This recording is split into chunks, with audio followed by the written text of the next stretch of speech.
ating tofu.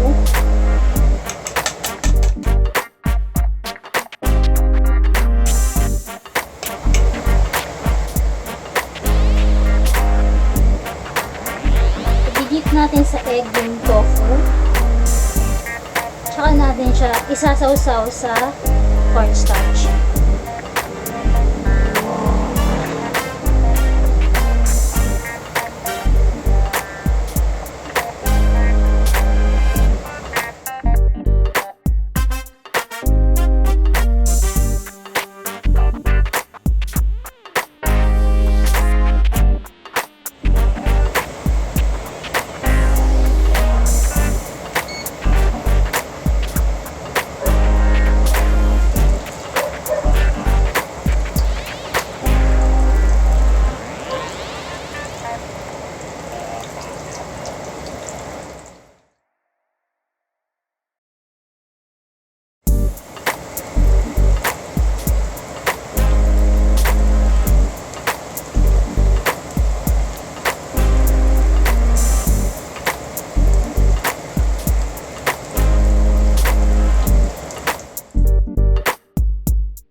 Gigisa na natin yung ating mga spices.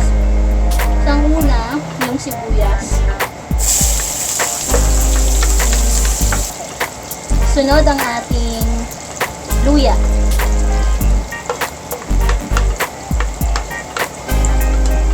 Ilagay na rin natin ang ating sili. Ngayon ilagay na natin ang ating bawang.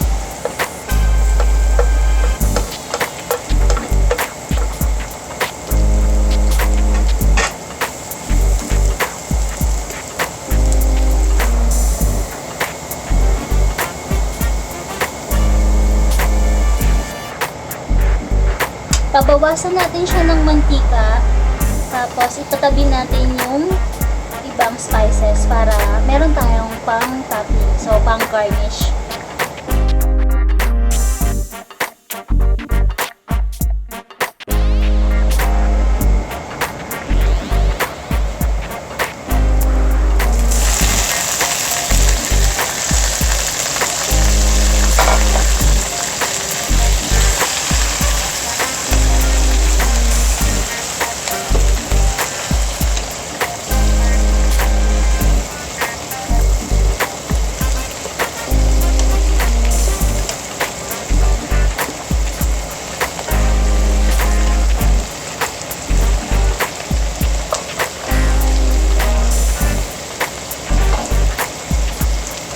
Pag ready na yung ating gulay, lagyan na natin yung ating sauce.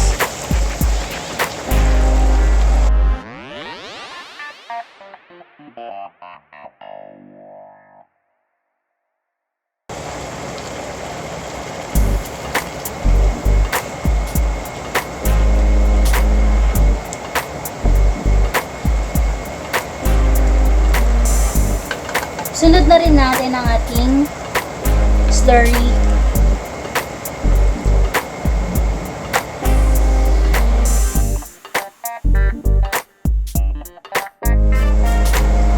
I-check natin yung lasa para malaman natin kung kailangan natin i-adjust yung timpla. Pwede na natin i-add yung ating crispy na tofu.